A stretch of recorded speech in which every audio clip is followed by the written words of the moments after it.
Are you ready? Agility from the champion. Oh, deep six. That could be it. Delivered this deep six.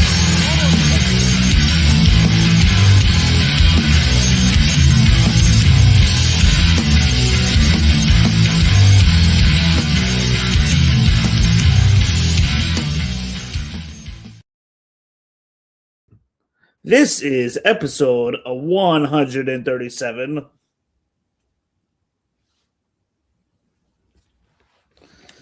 Welcome. We are on the road to Wrestlemania. How about it? We are here.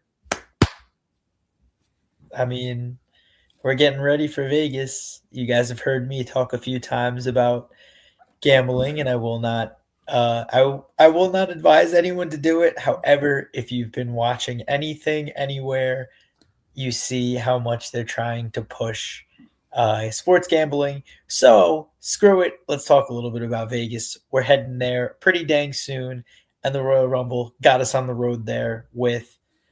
I believe both of us kind of had predictions on either side. I think you had Liv. I believe I had Roman. So Yes. So collectively, we did well. Apparently, when I did my solo 3 minute predictions, I didn't do so well. But I did have Roman Reigns as number 4 on my list. I didn't have him as number 1. Maybe if I had thought it out a little bit more. I mean, he is the moneymaker after all, and why wouldn't he be in the main event? But anyhow, it's some really interesting stuff. Well, let's go there really quick, and then we're going to talk CM Punk versus Roman Reigns. How that all came about. But what did you think of the Royal Rumble overall? I mean, Obafemi showed up and showed out, and the decision making between Braun Breaker getting eliminated by by Obafemi, who moments before was attacked by the Masked Man, which we believe could be Logan Paul or Austin Theory. How did you feel about the booking of that and the Royal Rumble winners? I mean, I think as soon as you said Liv, I think that made perfect sense. Now, obviously, we see that as we'll talk more of the Raw, but looks like Big Hair is probably the main objective right now. But we will see as it goes further because she did mention wanting to go to SmackDown, so you never know. And then, like I said, I saw the vignette of Roman. I remembered, I can't remember. I want to say about a month or so back when we were talking, and it was it was in the cage, and Roman looked at both guys and was like, "Both of you don't deserve to be champion." CM Punk still had his belt, but Cody had lost his, so I was like, "Ooh, that was probably for CM Punk." And now we see that again, tying storylines in. When he said that the belt would look better on me than you guys, he was now referencing CM Punk and is now going to face him at WrestleMania. Who knows which night? Absolutely. Liv Morgan was seemingly to be the obvious choice for the Raw side. And then there were like a number of surprises that we were expecting that we did not get, but we got Pre-Mode.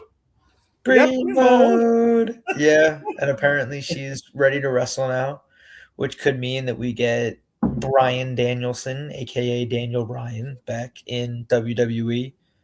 I would love to see Bryan Danielson, aka Daniel Bryan, in a commentary position, because if you seen his work that he did with the CWC, or was it not the CWC? The women's tournament. Help me out here. The big women's tournament that WWE did a couple years ago. Bianca Belair and Rhea Ripley first came in.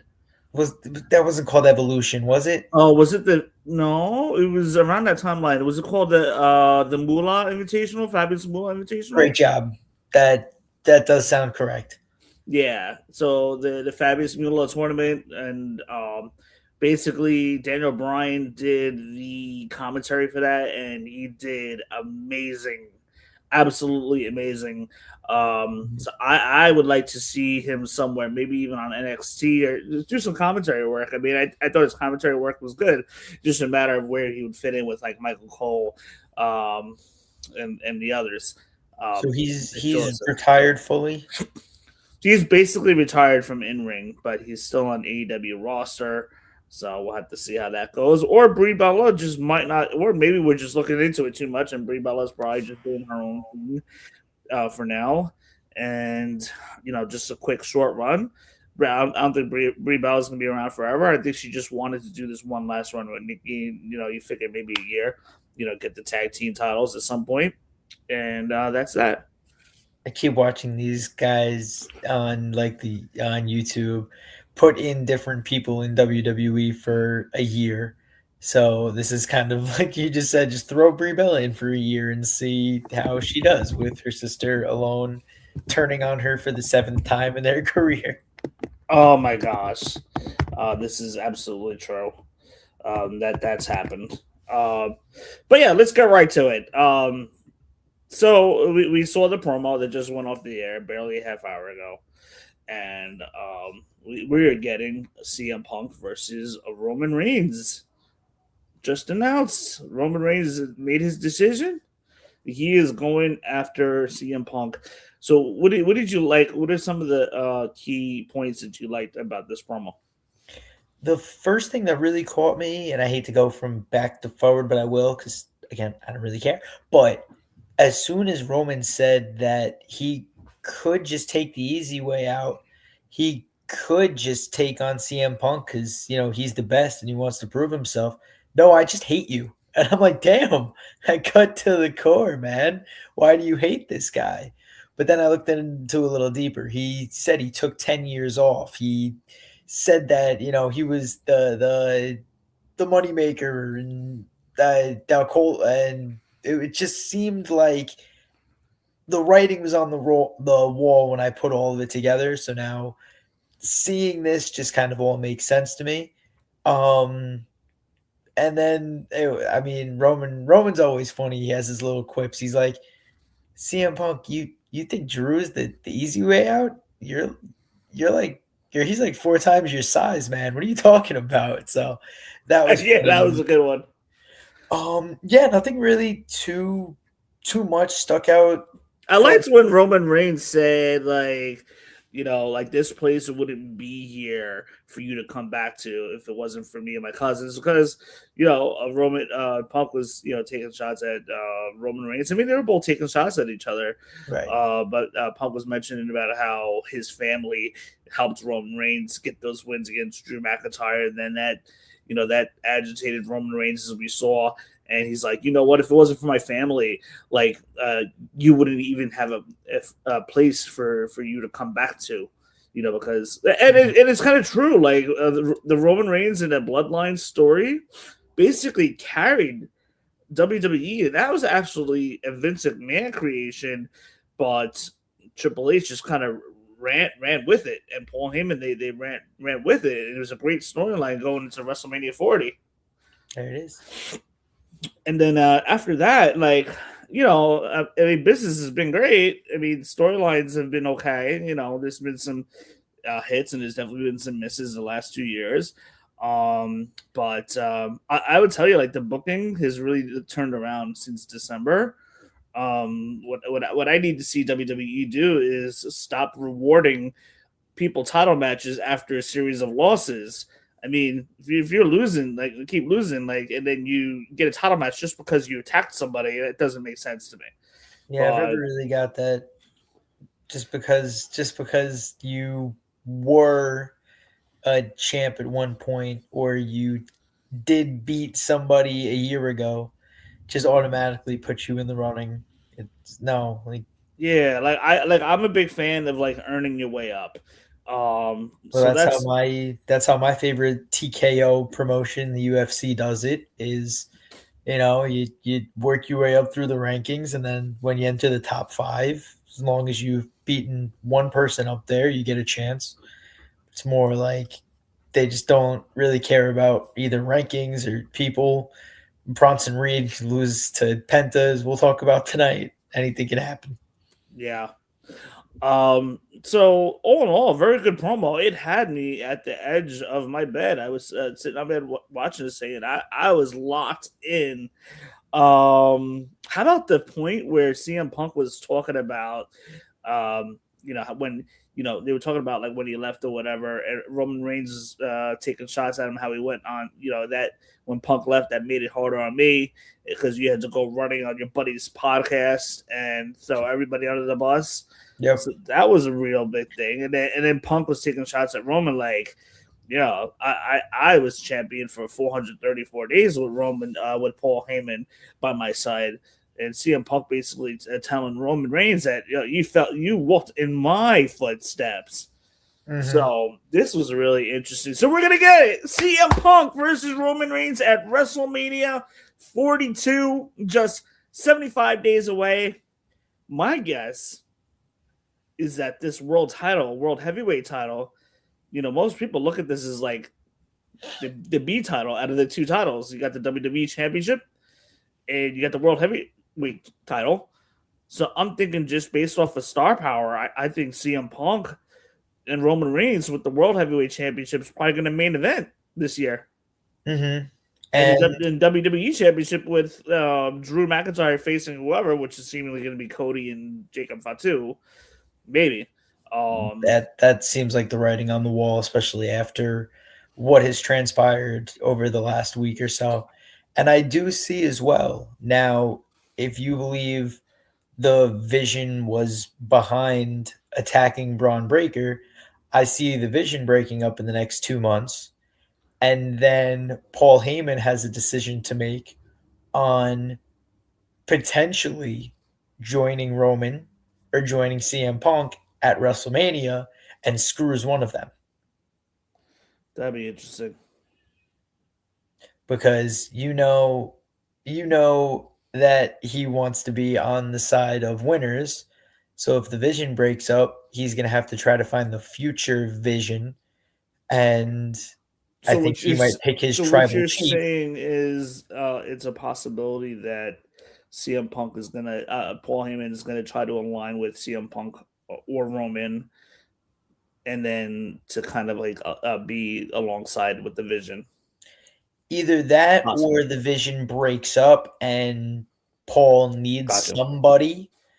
And because Okay. Paul's kind of that leech. He's obviously a great advocate and creates winners, but he also kind of leeches on to good superstars that he sees. But if he created the Vision that broke up 4 months after Seth was joined in it, and could now break up 4 months after he takes Austin Theory and Logan Paul in, then maybe he sees that this Vision isn't a certain thing and he has to go back to his former clients and create a new Vision.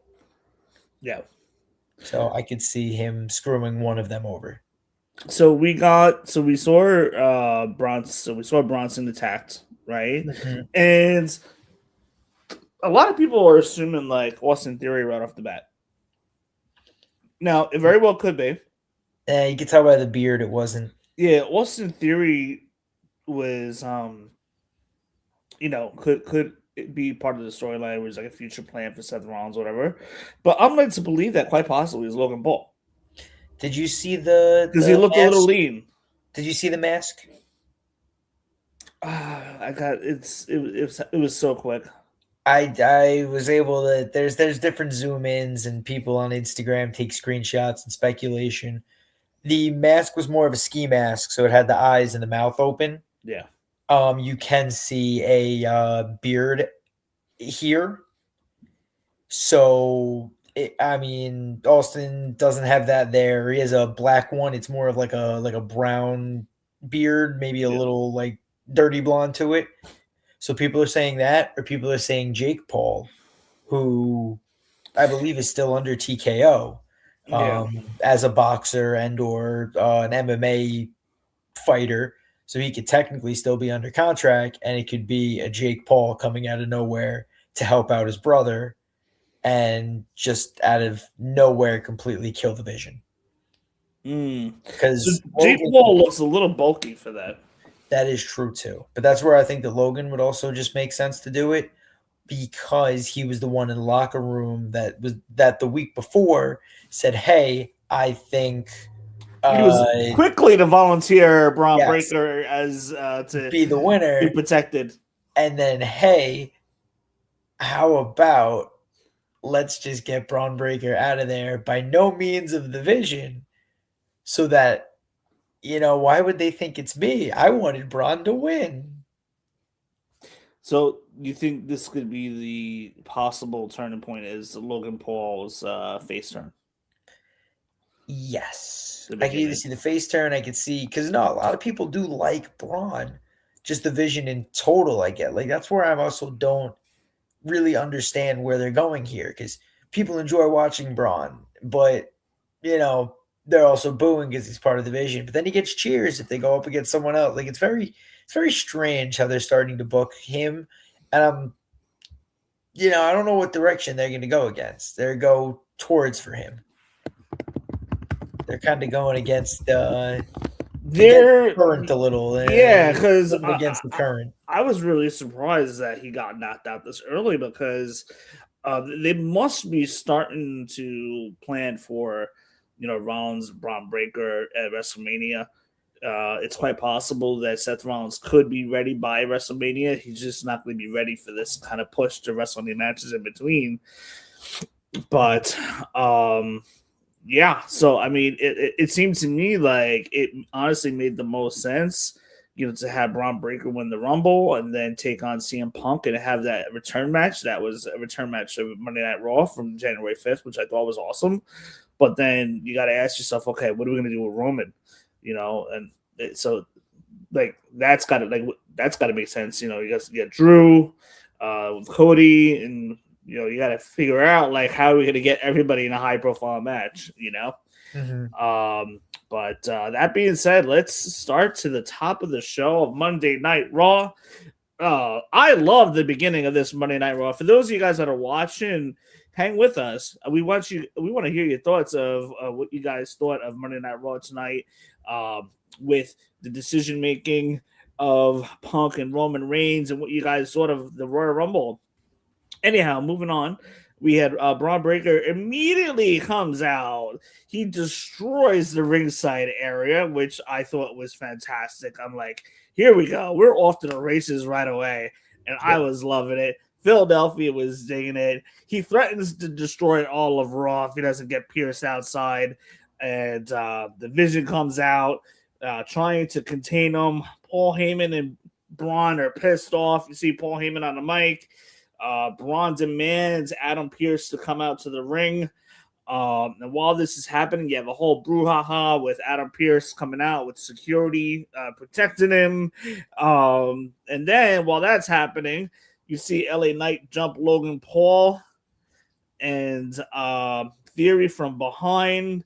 What did you think of this little interaction of how Raw started tonight? Again, a lot of funny quips. I don't know if it's Raw writers. I don't know if it's just people that are funny in general, but like it was great because for whatever reason, I don't know if I missed it or if I don't know exactly what the hell he was talking about. But Paul Heyman first said that the 2 spot is worse than 1. If you don't know what I mean, Google it. Bit I don't know what I could say on here. So the B word. So that was definitely, I don't know what he meant by that. He must have made a reference to it years back. And then also Adam Pearce coming out at the count of 2 and just saying, "Aren't you embarrassed? Like, isn't there enough of this?" He also called out the Masked Man, saying, "I have no clue who it is." But the last Masked Man was Austin Theory trying to stir up a little something with the Vision. So that was cool. And yeah, where you'd love seeing LA Knight come back. He was taken out 2 months back by Reed with tsunamis everywhere. So good to see him come back and get his lick back. It seems like to me like that it would probably make the most sense to have LA Knight versus Bronson Reed at WrestleMania Mm-hmm. as the feud match, and then because like I don't know if you want to go Braun Breaker versus LA Knight because I just feel like they can do better for it. They could have done better for Braun Breaker than LA Knight. I think But I think it'd be Seth Rollins possibly. if Seth can come back, that'd be good. I think Penta gets a big push soon. And I think Penta versus Braun would be great because, like, look at the matches he's been putting on. The dude has zero miedo, and they've obviously been going at it for months as well. So imagine the draw that those two would be able to get with high flying and speed versus power and speed. That would be Yeah. great. Absolutely. It is on record from WWE front office or backstage that, of course, they're high on Braun Breaker to become a champion, and that's when he does win the champion, they want it to be on the big stage, which is why I was assuming that Braun Breaker was going to win the Rumble and go on to Mania and get his rematch against Punk. I would love to see those guys sort out again. However, it's starting to make a little bit more sense to me because now that you have Roman Reigns versus Punk at WrestleMania, you can have Braun Breaker face the winner at SummerSlam, which is also a big stage. And I would think that they would probably try to want to get Braun Breaker versus Roman Reigns to get that match in before Roman Reigns decides to go off in the sun in like a year or two. Yeah, I can see that. There's a lot of different directions that they can go, and now they're starting to call up a lot more NXT stars, and a lot quicker as well. So I could see growth in a lot of different areas between people, Yeah. and like I said, there's not too many factions that last longer than 6 months to a year anymore. So I feel like breaking up away from the vision and letting Braun do his own thing within the next 4 to 6 months would be very smart, and then give him a SummerSlam match to also potentially get a belt. And that's what I mean. I love to say that SummerSlam is only But 6 months 6 months away, away, if that. which is awesome. We love Yeah. that. Not for nothing, but SummerSlam is supposed to be in Minneapolis, Mhm. in Minnesota, which is like Brock Lesnar's home state and what have you. But the way the with the amount of riots that are going on over there, WWE might call an audible and move SummerSlam out of Minneapolis and then do a rain check until they get their crap together. And who knows? Quite possibly they bring it to the East Coast, MetLife, Philadelphia. I mean, we're very easily ready for a SummerSlam up here if that were to happen. But it's supposed to be Minnesota, and you know that's now you can start talking into other storylines or whatever with Lesnar and whatever. But we'll move on. They could always go back to Indy. That's yeah. They kind of owe Indy one, like for kind of Indy basically got duped for WrestleMania 43 because WWE decided to take the money and go to Saudi. Right. And they promised them stuff anyways. So be like, Yeah, hey, there's a lot of BS going on where we're supposed to go. So you guys want that SummerSlam back? And you want to make an extra freaking couple million? yeah. I think SummerSlam was one of the events that was promised to them anyway. They were promised like 3 events, one of them which they got already. Mm-hmm. So we see Paul Heyman. He demands Pierce backstage to book a match between Braun Breaker and LA Knight, but LA Knight had just gotten walked out of the building, and Paul Heyman was told to go get to Bronson Reed and have him calm down or whatever. And Pierce says he can't do that because he just walked LA Knight out, and also because Braun Breaker basically disrupted the show. So Pierce was not giving Braun Breaker a match tonight, but he says that he wants Bronson to go against Penta. So that's the match that we got tonight, which I thought was a pretty cool match. Mm-hmm. Bronson really controlled the first 50 to 75% of it. But what did you think of that match? That was a good one. Like you said, you figure the bigger man is going to get it done. The car crash into a headbutt looked scary. That was rough. And then bunch of kicks. Logan Paul came in for a punch. The official went down, which didn't really expect that one as well. Oh, Logan Paul sold that so well Yep. when Penta did the flying crossbody off the top rope onto the outside after the ref was already knocked out, and Logan Paul just sold that so well. Like he was screaming. Yeah, that scream was crazy. So I heard that is Penta hilarious. flew. No ref in the ring after he got tsunamied and probably could have counted to about 10. And then LA Knight came out of nowhere after he was unexpected to be there and hits the BFT. So that was awesome.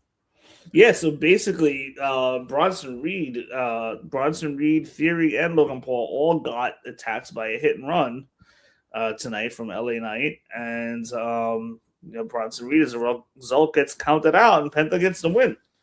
Hell yeah. We like it. Now I can take that. I've been high on Penta ever since he got into WWE. I think he has some great crowd work. I think the Zeremieto is fantastic. Great slogan. I think slogans win. And I think that's just like I said, I'm high on him as well. So I could see him absolutely taking on Dom Mysterio as he keeps talking his nonsense and gets his first belt, potentially at WrestleMania as well. Yes. So some good news tonight. Well, I mean, it seems like it's good news. We haven't heard any official news, but in between one of these segments in the first hour, we got Jey Uso alongside Jimmy Uso. Jimmy Uso is back on Raw tonight. And so that's good news. Apparently, about a week or two ago, he had to go home in emergency, family emergency. Oh wow. With his wife. And some people were saying like prayers for his family. There was no details. I guess one could assume that maybe Naomi was having problems with pregnancy or whatever. She's kind of like in deep waters now, and she's got to be at least 6-7 months in, just about. And You did this to yourself. Yes, I did. I just 6-7 myself. You did it to yourself. It's funny. I was watching the football games, right? And do you know Kalshi? Again, the trading app and everything. You've had to see ads on that. No, not yet. It's called Kalshi. Now that we're talking about it, you'll see it. It's so dumb, but it's basically you could trade on anything. So I feel like they had to have something on there where NFL commentators make a 6-7 remark, because every single game that I watched, somebody made the 6-7 reference and just moved right along. I was like, no, people were betting on it and everybody made money on it. And I am completely and utterly convinced. I don't care what nobody says. Sorry to completely tangent there. No, you're fine. Let's go back. Oh yeah. But yeah, so that's good news. Jimmy is okay. It's good news to see Jimmy on TV. Yeah, they didn't show up on live TV. They showed up on Netflix. Yes. In between commercials, they the past couple of weeks, Jey Uso and Jimmy Uso have been doing the yeeting with the Jey Uso song in between commercials. So if you're on United States Netflix, you don't see that. But if you're using a VPN like I do, I use an out of country VPN. This way I can watch Raw straight through with no ads. Yeah. So and they do have their match booked next week against Tozawa and Otis, if you will. Javon Evans beats El Grande Americano. This match slapped. Lots of slapping of meat back and forth. Young OG. Yeah. Johnson, speaking of the 6-7 on the jersey, that's a cool design. I'll give him that. The young OG can really fly. I'll give him that. Oh my gosh, he had a really, really good maneuver when he did a swanton over the top rope. He just gets up there, man. A lot of slaps and chops the whole way back and forth. Though. Yes. Oh my gosh. The OG, we see the OG Americano come out. He distracts El Grande. Mm-hmm. Then, while that's happening, the referee takes the medal out of El Grande's hands. And then Javon Evans hits El Grande with the OG cutter. while this is happening, the OG Americano is out there celebrating. Javon Evans gets the win. Very, very fun match to watch. Anything else you got on this one? The OG cutter might be one of my favorite moves in WWE right now. I mean, it's an RKO mixed with the Cody cutter, obviously, Yeah. mixed with jumping off the top rope is crazy to do that from the corner at his height. It's wild. Yeah, that is. It's like a stone cold stunner times infinity. Like there's everything great about that. And then anything. Oh, he flashed the thank you in the background. I love seeing Chad Gable back, and he put the soul patch on, which, as you guys can see, I took off. So I guess I'll let him take it. He looks tan as all hell too. I don't know. Yeah, and he's jacked. Yeah, he's very tan, very jacked. Like he didn't. I personally thought that was like somebody from AAA or something when I saw him on Sunday night or Saturday night, I should say. And then when I heard him talk tonight, I was like, no, that was Chad Gable. Okay, because it didn't look like him. I love the Spider-Man spot that they did with El Grande Americano and OG Americano Chad Gable were pointing at each other at the Rumble. Yeah, that was great. Fantastic. They gotta have a one-on-one match at Mania. You can't do that anywhere else. It's gotta be Mania. Oh yeah. But now I like young OG and OG Americano to do a little tag work up until that point, because now you can have Bravo and Ryo put a little work in as well. So you can have young OG and OG together, which would be cool. Yeah, for sure. So we got swerved tonight. Phenomenal Gunther. So I mean, we kind of this is no surprise that we're even having this conversation. But AJ Styles' contract was up the other night. We'd known this for about 2-3 weeks ever since, and then after it got announced, then that Monday after they made the match with Gunther and AJ Styles. So when we had our conversation last week, I told you it was hard for me to book past this Saturday with these guys, and sure enough, Gunther wins. AJ Styles' WWE career is over. Seemingly, his wrestling might be done.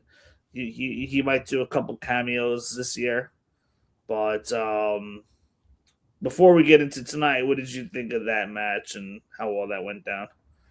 Oh, I watched a little bit of that. That was crazy. Definitely looked like AJ had a couple of chances to win, but Gunther, instead of making him tap out like a little, again, I don't know what we could say, so B word, he did basically make him pass out. So that was a little different than the storytelling. So that was okay.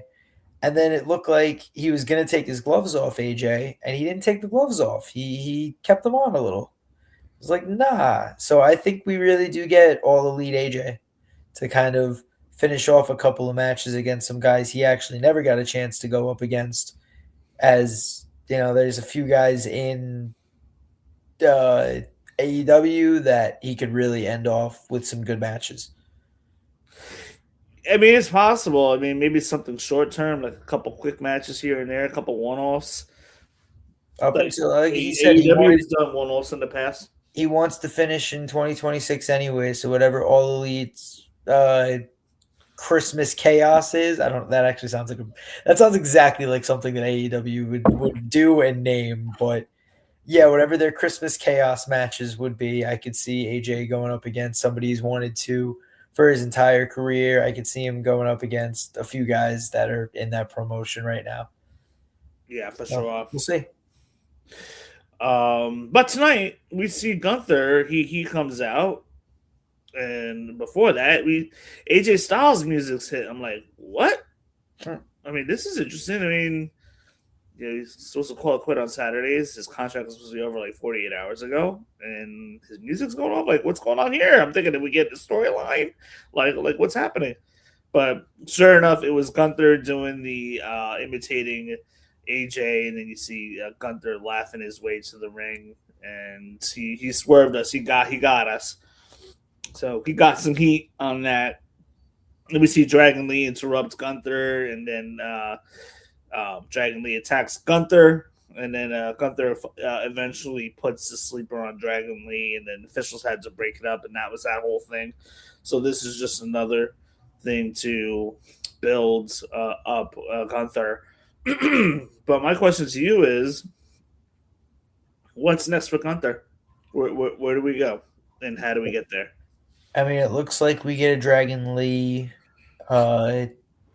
match here. Okay, so that would be like a Monday Night Raw in like a week or two or something. You would think. Right. How about booking for Mania? Wow, it's tough now. It's been a rumor that for a couple of years now that it's gonna be Gunther, versus like Brock Lesnar. But then they've also at the Royal Rumble had Obafemi and Brock Lesnar having the tease of having a little 1 or 2 minute interaction in the Rumble match. So they touched for a little bit, and the fans were eating it up. And I know Obafemi is in for a big match for WrestleMania, and I'm trying to figure out who his opponent's going to be. Which I think I'm just trying to figure out like.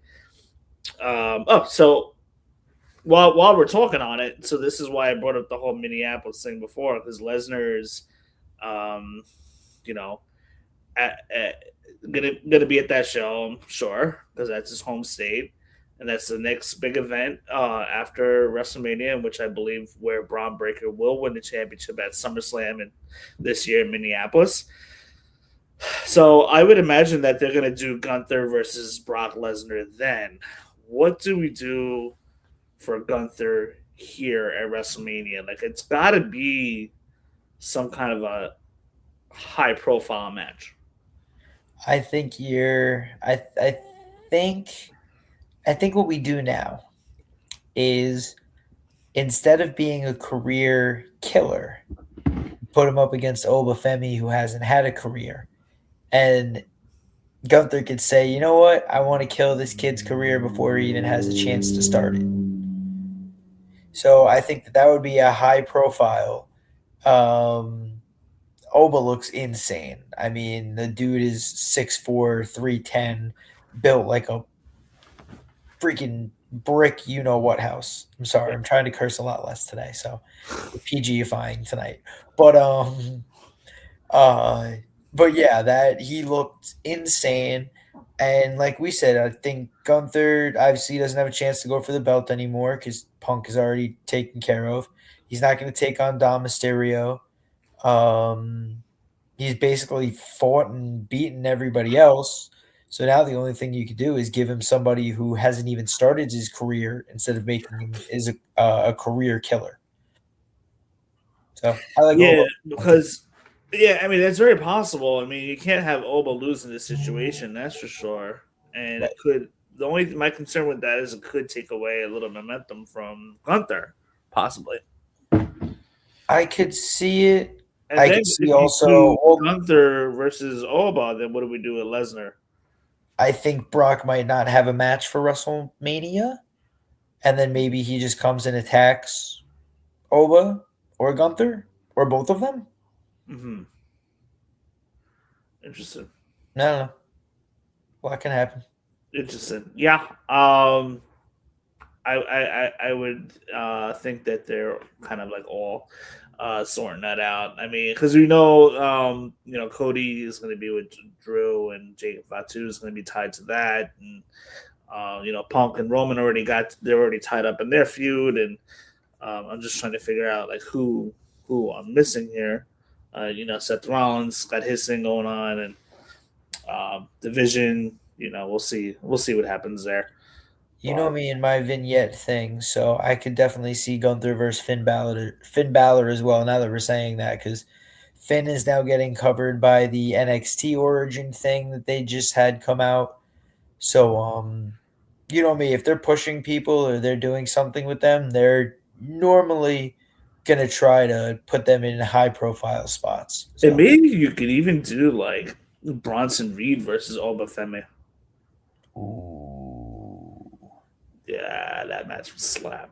Yeah, as Big E likes to say, big meaty man slapping meat. It's so true, though. It's so true.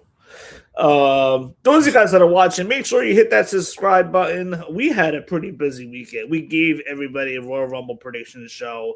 We did the Royal Rumble post show. We did Raw post show tonight. We did a 3-minute video of short, which got over 3,000, just about 3,000 views. We've had a busy podcast weekend, and in my opinion, outside of possibly Fightful Select, we were the busiest pro wrestling podcast on YouTube today.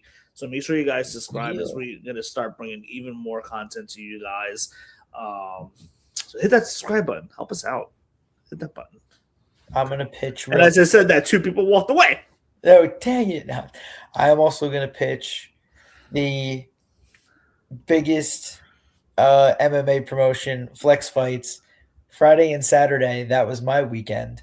So I did have to watch a re-showing of the Royal Rumble, but not 1 but 2 shows. And I did my first ever commentary for an MMA event, and I had an amazing time. I was yelling the whole time. There were about 7 knockouts. So wow. I had a good time. So wow. Where was glad this? We're doing great Brentwood? here. What's up? Was this in Brentwood? No, this was in what was it? It was in Manhattan. First one was 36th Street. The other was on 50th Street in Hell's Kitchen. Not bad. Very fun. Both sold out nights. But yeah, so if anybody can follow that in the New York area, please feel free. That would be awesome. And definitely continue to follow and subscribe to us. I love all combat sports, so that's why I love being able to talk on here and being able to get my first commentary.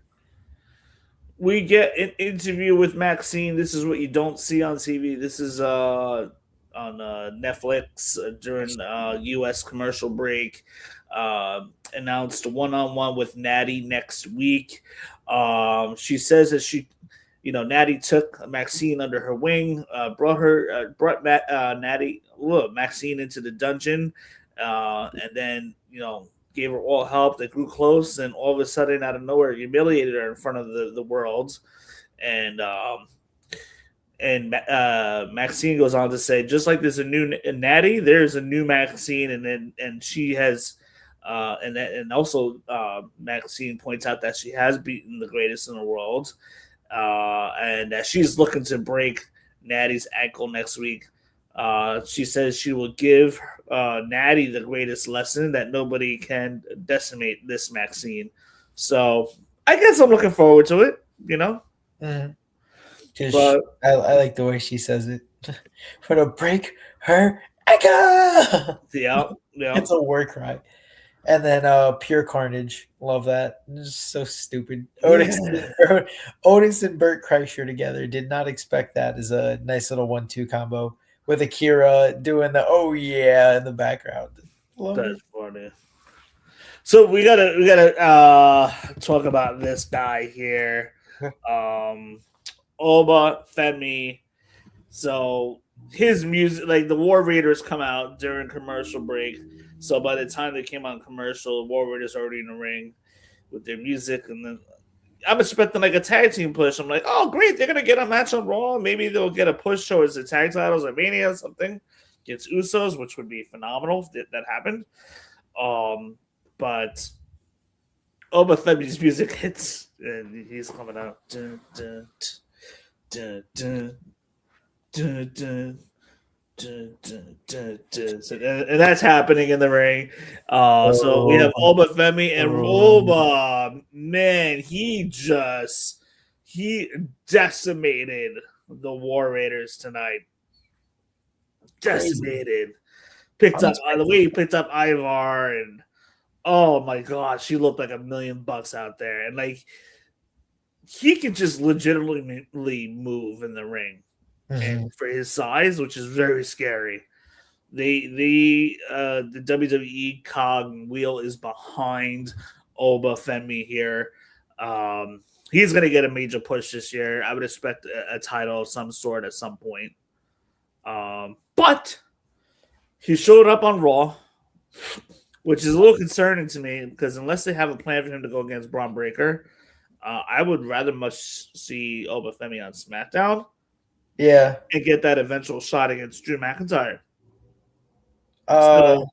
There's a lot they could do with that. I think it's going to take time. I think the draft would also take a little bit. Like, I don't see Oba in the world heavyweight push for at least another probably a year or so. Really? Oh, well, you also want to hear something crazy. How old do you think Obafemi is? 27. He's exactly 27. Great job. Wow. When I saw this man come out, I thought he was at least 33, 34. Yeah. Like he just, like I said, he looks crazy. The fact that he is 6 months older than me is wild. Like, so if he was born in 1998. Yes, April 22nd, 1998. Brock Lesnar is 21 years older than him. And they had an amazing face-off. I know. You know that match is coming. Oh, yeah. It's not at Mania. That match is coming soon. Oh, yeah. Like I said, I see that being a SummerSlam 6 months away matchup. Yeah, because I believe that. I mean, since there's 2 championships here, like there's a lot of flexibility to push somebody as soon as you want or as long as you want to wait. Mm-hmm. So I feel like Obafemi is going to get the Brock Lesnar 2002 push. And he could easily get the Intercontinental Championship because maybe he's just trying to take out not factions, but all of a sudden for the next 3 weeks he takes out tag teams, and then all of a sudden he takes out Judgment Day and goes, "Hey Dom, you better get healthy soon because I want that belt." Oh my gosh, Obafemi chasing around Dominic Mysterio would be fun to watch. And Dom just starts running around like, "Oh, I'm not feeling good." Oh my gosh, you could be so right. That actually could be a match at Mania. Yep, because all of a sudden want to do that. Because imagine next week you have the New Day are supposed to be in a match, and then all of a sudden he takes out both of them and Grayson Waller. That would be great. Then the week after you're supposed to have I don't know, Otis and Akira, and then he takes them out after they just lost for the belts too, and then out of nowhere you're like JD and Finn come back. They're supposed to be in a match, takes them out. And finally goes, "I've been doing this because all I want is a belt." And then just takes him on. Chases Dom around for a month. That'd be great. Wow. I hope so. That'd be cool. We get we had a couple promos here. Finn Balor saying the longer he is here, the longer that he's there, the respect it never gets returned. He feels like people are taking him for granted, which is probably true. There's probably some truth in the middle of this. Mm-hmm. And then Finn Balor goes on to say he wants it all. I want the World Heavyweight Championship.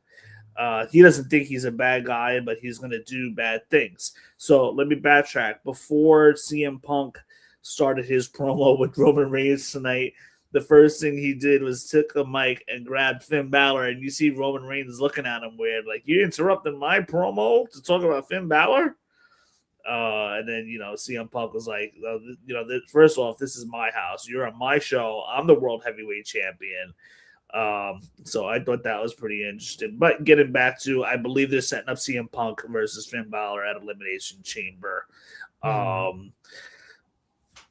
mean, at this point, I don't even know why you do the match because they basically set up the WrestleMania match for you tonight, Reigns versus Punk. So I don't know why you would set up a title match at Elimination Chamber at this point. I mean, when we already know who's going to win, unless they want to swerve us, they're not going to do that. They want to give us that CM Punk versus Roman Reigns story. So I don't know why we're going to get a Finn Balor match versus CM Punk knowing that he's possibly going to lose. If anything, maybe if we can try to get Finn Balor to maybe do something on the SmackDown side, but I don't know. Booking gets weird sometimes. I mean, I know they wanted to start off hot and have like a hot Raw Philadelphia night after Royal Rumble weekend. So maybe you could have waited a little bit and just get the Punk, um, the Punk match out of the way with Finn Balor before Roman Reigns and announcing that he's going for Punk. But whatever, I guess the writing will be on the wall regardless. So Yeah, we shall see. we get Dominic Mysterio comes out to celebrate Liv Morgan, and Liv Morgan says she will have to wait. She says we'll all have to wait because she doesn't know who she wants to fight yet, and she wants her options, and that tonight will be the crowning moment for Raquel Rodriguez, and then she introduces Raquel to the ring. Liv Morgan also goes on to say that maybe I'll stop by SmackDown, see what's going on over there, which that doesn't make any sense whatsoever. SmackDown doesn't have anybody over there right now. Tiffany Stratton just came back though, but anyhow, I digress. Raquel comes out and asks Liv to stay in the back because she wants to do it on her own. What part of this did Liv not understand? Right. And then she was like, no, I know you. You're not a selfish person. You have a title opportunity. I have a title opportunity. It's cool. It's cool. It's cool. Please don't fucking kill me. Please, excuse me. Please don't kill me. Please don't kill me. So we have the match between Stephanie and Raquel. And this was a really, really good match. For a street fight, they had some wrestling in the mix of that, and some in-ring work, some out-of-ring work, hitting each other with kendo sticks, Raquel working Stephanie's leg, and A lot of chairs, table spot. And the table spot was in the start of the match. It was in the first 5 minutes. Yeah. It was like, damn, we're in for a freaking battle. Yeah. So the match was good. It was going back and forth. Yep. And then all of a sudden, Raquel strictly tells Liv not to come out. And what do we see? We see Liv Morgan come out to the ring apron. Like, what does she not understand about what Raquel just told her minutes prior? Liv Morgan picks up Stephanie Vaquer's belt, gets on the ring apron to give it to Raquel. Raquel's distracted, and then Liv Morgan, then Raquel is driven into the ring post by Stephanie Vaquer With the chair there. Yep. That sounded cool too. I don't know if you heard that. That was a cool noise. Yeah, and then Roxanne tries to get involved during the spot when Raquel and Stephanie are in the corner, and Roxanne goes to the table. We don't see her for the rest of the night because she goes onto the table from the top rope to the outside. Also a cool snap noise. That was, yeah. Well, it's a Slim Jim table. Yes. She snapped into it. Slim Jim. She snapped into it. Yep.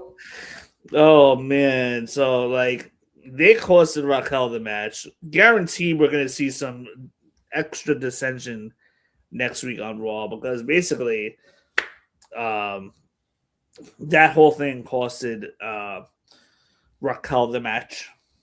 Okay. Stephanie retains her title. Did you notice Stephanie got new music tonight? No, I must have missed it. Yeah, it sounds it fits her a little bit more, but it still sounds generic. Mm-hmm. But WWE's got a higher new music crew. I was gonna say, I think they're trying to do a little bit different with the music. Like, obviously, Kit Wilson got the main music change lately, and everybody loves it. But I guess they might have struck a little flat. Kit Wilson. Yes. Def Rebel's been not great. There's only been a couple of WWE talent that's actually had good songs. Like Becky's got a new song, but that's from an authentic band. Rhea Ripley's got a good song. CM Punk has got a great song, but that's from an authentic band. So WWE's got it. That's something that AEW does right. They're not afraid to purchase the rights of real songs. So WWE's got to do that. There's no reason why WWE shouldn't be doing that because TKO purchases the rights for these UFC athletes to come out with real songs. So like why Right. can't WWE do a little bit of that? I mean, just something like that, like a little nuance like that can really character build somebody. Yeah. Maybe it's more like one-time use versus multiple use becomes an issue. Hmm. Because like if you only fight once every 3 months with the same song, the worst the UFC has to worry about is purchasing the licensing for 3 minutes 4 times a year. So it's a little easier than WWE having to put out 50 times a week for potentially or 50 times a year for the rest of that person's career, the same way that CM Punk has now had that song for his entire career That's or true. But half of even his like career. Even though, WWE's, like even AW, they still whoever they use, they got it right over there. yeah, there's definitely a few that I've heard from different places that really do well. I'm trying to think of there's one other one that's really good right now. Oh well, LA Knights is pretty good. LA Knights is pretty good. I feel like Yeah, it's still kind of generic side though. it's pretty generic. You know, I mean, I write music a little bit. Let's see if I can write something for somebody. you should. I could do any better than the kid will send. I'm just playing. Everybody That's loves that. great. I don't know. I'll see. We see Stephanie Valkyr hit the corkscrew senton on Raquel for the win after all the interference is over.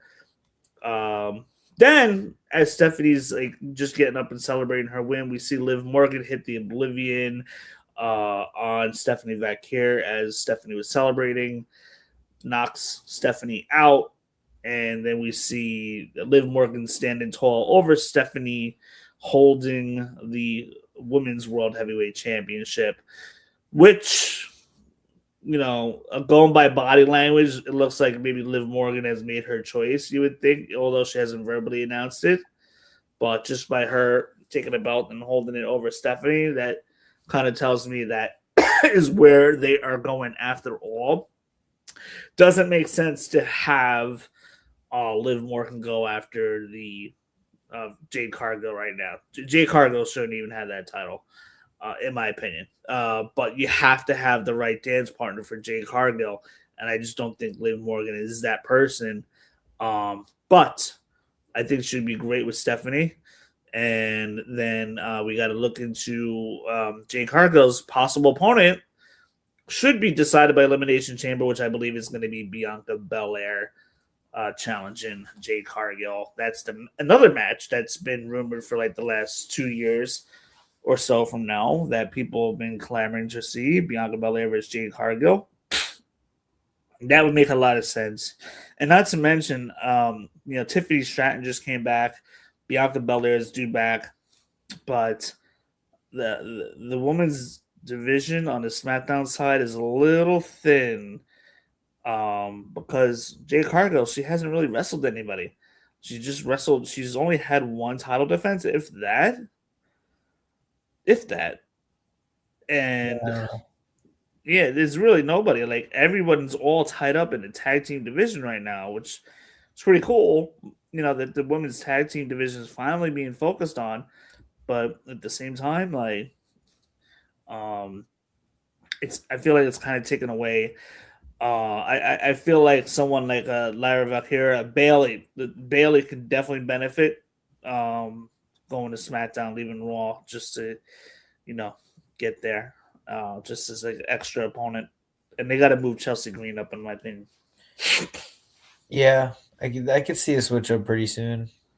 Yeah, so they really, really got to shuffle the deck with the women's and what have you. Because not to mention, like, you don't need to tie up too many women in the tag team division. You could also use women tag team or two from NXT to compete for this as well. Right. You haven't seen a draft in the WWE. I know we talked about it a couple of times in the last few months lately. So I'd be surprised if we don't get one soon. Yeah, WWE's got the issue where there's too many belts. Those of you guys that are watching for Instagram, the Instagram is about to expire very soon. Make sure you hop onto the YouTube channel to catch the remainder of the show, which should be wrapping up in a few moments anyway. But yeah, Liv Morgan stands tall. It looks like she is going to be the match for Stephanie Vaquer. That pretty much covers Raw. I mean, we basically talked about in between where we're going to be going from here to Mania. You know, they already started building for Mania. They're just kind of skipping over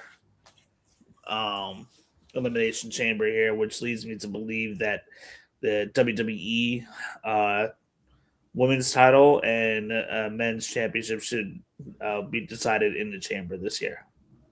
As far as getting your number one contenders together and stuff. Yeah, it makes sense. Yeah, because it seems like both world champions have already been picked on Raw already between Roman and Liv. They pretty much made their choices, and SmackDown has got to start building now. So I think they're going to be building more towards Elimination Chamber and then getting their Mania build from there. So, But those of you guys that are watching, make sure you hit that subscribe button. Help us out. We will tentatively be back next Monday. But in between, we'll have some shorts uploaded. What did you think of the top 5 Friday concept, Brandon? Oh, I love all that stuff. Fantastic. Yeah. Keep it coming. 3,000 views on Friday. Proud of you, man. Not bad. Let's hope for 30,000 the next one. Not bad. But those of you guys that are watching, it is nearly midnight over here, Monday night. It is basically time for bed. Brandon's getting tired, I can probably tell. I'm exhausted. This weekend's killed me. Today was a nice one at work, so it was a busy weekend. Like Sunday morning, I drove to Connecticut and back, and Saturday, like I'm almost forgetting. Oh, Saturday was Royal Rumble. That kind of tied up the day, so it was kind of like a little bit tired. And it's not going to slow down any much more this weekend. I can guarantee you that. Yeah. But anyway, to those of you guys that are watching, thank you so much for hopping on, and we will see you guys soon. Agility from the champion. That could be it.